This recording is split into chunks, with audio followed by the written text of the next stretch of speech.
Hi guys, welcome to my channel. Today we will write the essay The School Peon. The school peon is a government servant. He serves teachers and students in the school. Zahid is our school peon. He is 50 years old.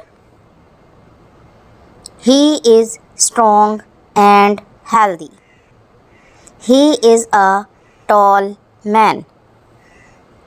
He wears neat uniform. He is active and smart. He is very dutiful and obedient. He dusts all the chairs and desks before the first bell.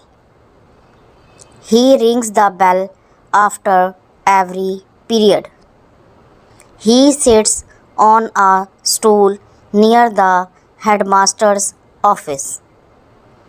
All the teachers and students like him very much.